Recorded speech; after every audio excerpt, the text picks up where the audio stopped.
So how significant is Nigeria's participation at this UN conference on the least developed countries? Why should President Buhari be here? Well, this question can be asked because we are not certainly among the 46 nations that are classified as being the least developed. But 70% of this number is in Africa. And all of the problems of the world are around these few countries. They have about 14% of the global population.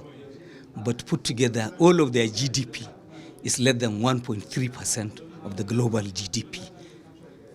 In terms of export of manufactured goods, they control less than 1%.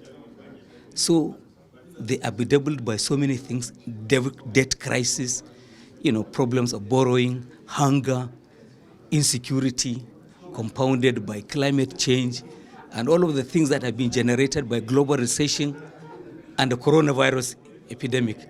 So this meeting, perhaps more than even the General Assembly of the United Nations, it is to bring everyone together, the least developed and those that are developed, to talk about the problems of these countries that need to be supported, need to be pulled up so that they can also grow. It is aimed at finding solutions. I think this is a significant part of this. Not only do you talk about the problem, how do you get them to do what is right? Look at the 17 Millennium Development Goals. 5 years since, their enunciation. These countries are simply doing so badly, and they're coming so far behind. So the entire global community needs to come, hold their hand and lift them up so that together there will be global inclusion, solidarity, the political will that is needed to bring development and progress to these disadvantaged peoples. So what are the likely takeaways for Nigeria? Well, the thing is that if Africa is richer, if Africa is at peace, no conflicts, no wars, and we have eradicated poverty and the lack of food and poor or absent infrastructure, Nigeria cannot be an island on itself, on an entire continent surrounded by poverty-stricken peoples. So we are part of the global community, we are part of the African community. Nigeria cannot grow in isolation of the rest of the continent. So we just have to carry everyone along with us.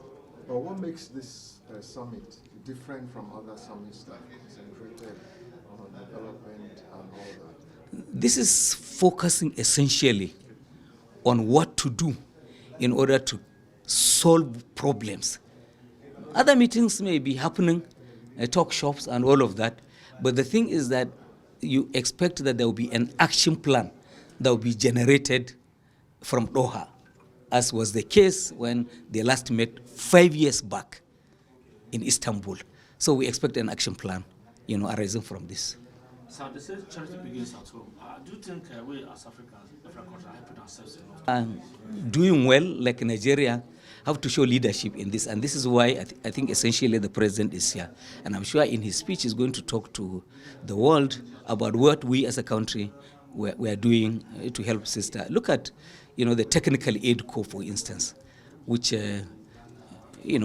by which Nigeria is dispatching, skilled men and women to go and support African countries, whether they're teachers or doctors, nurses, and professionals in several fields. There's so much that we're doing in order that African countries also gain from our leadership of the continent.